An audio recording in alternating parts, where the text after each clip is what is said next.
Over the years, I've come to deeply realize and recognize that our words are not simply words, they are evidence. So like each sentence, each phrase that we express is like an outward confession of an inner condition. And not for very long can the outer expression really hide the inner condition. You know, what flows forth from the mouth is an overflow from the heart. And the heart in all of the ancient texts is stated as the center of one's being. So not the mind, not the intellect, not the knowledge that we consume from books or the information that we retain, but the heart, always the heart. Your thoughts, your desires and emotions, these things of the inner life that dominate our day to day, the things that we harbor in our heart is the center of our being. And it says in Proverbs 4:23, above all else, guard your heart, for everything that you do flows from it. And this is one of the most foundational verses in the Bible, I would say, at least in the context of our inner transformation. So above all else, this number one priority. So the Bible says it's the number one priority to guard your heart. The guarding piece, protect your heart, be mindful about what comes in, be intentional, be protective over what you keep in your heart. And for everything that you do flows from it. Your actions, your words, the interactions, how you show up in relationships, everything flows from your heart. They originate from your heart, and so we are asked to pay attention, to guard the heart. And James Allen, I'm sure you would have heard of if you're on your inner journey, As a Man Thinketh, I think one of the most seminal texts for me in the process of inner transformation.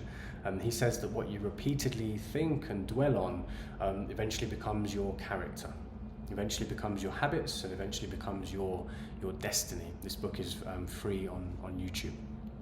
So when you speak, you're not just expressing ideas.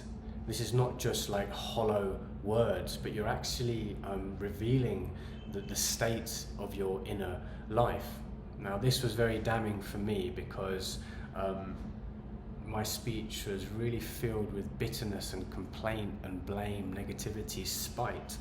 And as much as I think I'm demonstrating the world out there by my opinions, I'm just indicating the state of my inner life. And my words were, a reflex of a wounded ego, of a damaged personality, which weren't necessarily my own, but I had attached to and habituated and was operating from this place.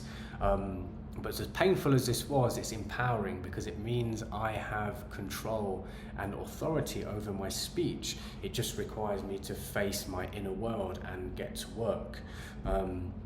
And now, at least to the best of my abilities, I aim to express my truth and speak with words that will inspire, uplift, to provoke thought and to trigger an awakening to ourselves.